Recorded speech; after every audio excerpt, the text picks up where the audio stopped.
Okay, let's dive into this explainer. If you've ever been on call for a high-traffic backend, you absolutely know the dread of a system that is seemingly humming along perfectly fine, until, suddenly, the database just completely stops responding. Today, we're putting on our senior backend engineer hat to triage a real critical production issue. We are going to diagnose exactly why databases just seemingly lock up under heavy load, how connection pools and thread pools interact, and honestly, sometimes completely collide, and what we can do to architect a bulletproof, high-performance system. Right, so put yourself in the trenches for a second. It's 2 a.m., your pager is screaming, you crack open your dashboard, and wow, the metrics are absolutely terrifying. Your P99 latency has spiked well over 4 seconds. There's this massive wave of 500 internal server errors just propagating through all your endpoints. And your database? Totally unresponsive. You've got a cascading failure on your hands. The whole system is gridlocked. Now, your first instinct might be to just, hit restart on the application or scale up the database instances, but let's be real, those are just temporary band-aids. To actually solve this, we need to understand the underlying mechanics of the failure. And look, in these moments, it is incredibly easy to panic. Gurgly Oros over at the Pragmatic Engineer hit the nail on the head when he talked about getting that adrenaline rush of just wanting to fix what went wrong immediately. But we really have to acknowledge the chaotic reality of high concurrency systems and actively resist the urge to blindly guess the root cause during an outage. Making forward fixes in the middle of a massive fire, like, say, randomly tweaking timeout values without looking at the data, is a surefire recipe for introducing secondary outages. Instead, we have to systematically look at where the gridlock actually starts, which is resource allocation. So let's start at the macroscopic level and look at the connection pool. Every single time your application needs to talk to the database, it needs a network connection. Establishing a brand new TCP connection, doing the authentication handshake, setting up the session, it's all inherently expensive and just really slow. So to bypass that overhead, we use a connection pool, right? It's simply a cache of pre-allocated network objects that get reused over and over. But here's the catch. A connection pool doesn't exist in a vacuum. It's driven by your application's threads. And that specific interaction is exactly where the danger lies. To see how this actually builds into a disaster, we have to look at the strict rules for thread creation, specifically if we're looking at Java's thread pool executor. This is honestly a hugely misunderstood mechanism. When requests come in, threads are created up to the core pool size. Okay, simple enough. Now, most developers just assume that if a surge of requests comes in, the pool immediately scales up to the maximum pool size, right? Nope. Actually, it doesn't.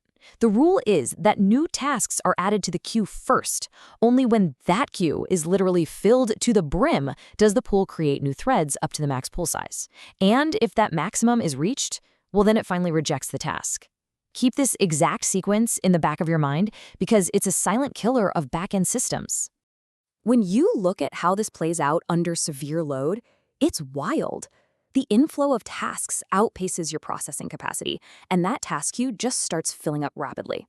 Because the system is designed to queue tasks rather than immediately spawning new worker threads, requests just sit there. They're just waiting. And the worst part?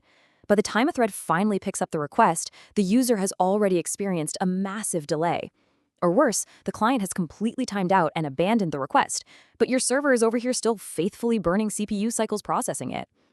Ultimately, the crucial point here is the massive mismatch in speed and resource types. Think about it. Your application threads are typically CPU-bound when they're executing pure business logic, so they are incredibly fast. But the literal microsecond they make a database request, they transition to being network-bound. It's a synchronous blocking I/O request. That incredibly fast application thread just goes to sleep. It is completely blocked, just twiddling its thumbs, waiting for the slow network and the slow database to finally return a result. Okay, so let's put it all together and build a meltdown. Imagine you configure your executor with an unbounded queue, like a default linked blocking queue with no defined capacity. Traffic spikes. Your core threads start executing database queries and immediately get blocked, waiting for that slow I/O. Because the core threads are technically busy, waiting, the framework routes all new incoming requests straight into the unbounded queue. But wait, because the queue's unbounded, it literally never fills up, which means the system never scales up to the maximum pool size. Your core threads are completely starved, your database connections are locked up, the queue grows infinitely until you completely exhaust your JVM memory, and boom, the system crashes. So how do we cure this? Well, we have to start by correctly identifying our workload type, because I/O-bound tasks need entirely different resource provisioning than CPU-bound ones. If your workload is purely CPU-bound, your thread pool size should be roughly equal to the number of CPU cores you have. Adding more threads there just causes really expensive context switching. But database interactions, those are inherently I/O-bound. Because threads spend the vast majority of their time in that blocked sleeping state just waiting for the database, you actually need a significantly larger thread pool just to ensure your CPU isn't sitting totally idle while everything else is bottlenecked. And we don't have to guess here. You can use a very specific mathematical formula to calculate the exact capacity you need. For I/O-bound tasks, you take the number of cores and multiply it by 1 plus the ratio of your wait time to your service time. Wait time is just the duration the thread spends blocked by the database, and service time is the actual CPU processing time. By tracking these specific latencies in your telemetry, you can mathematically derive the exact, perfect pool size required to maximize your throughput without completely overwhelming your database connections. But hey, getting the thread sizing right is only half the battle. You absolutely have to cap your task queue. By swapping out an unbounded queue for a bounded one, something like an array blocking queue, you establish a hard physical limit on pending tasks. Once that bounded queue fills up, the system can finally trigger a rejected execution handler, and this is huge. This introduces back pressure. You can implement policies that force the calling thread to execute the task, which naturally slows down the inflow. Or you can just gracefully reject tasks and return a fast 503 service unavailable to the client. Trust me, it is always infinitely better to gracefully shed load than to let an unbounded queue silently eat all your memory and tank the whole server. Now, when you're validating these configurations in the wild, you really need to rely on precise profiling tools to track your saturation signals in real time. If you suspect an unbounded queue is causing a sneaky memory leak, Eclipse Mat is an absolute lifesaver for diving into heap dumps and finding those retained objects. To detect thread pool starvation, grab a few thread dumps during a load test. You'll instantly see exactly how many threads are just parked and waiting on database I/O. JVisual VM is great for keeping an eye on allocation hotspots. And please, absolutely implement distributed tracing with strict latency budgets per hop.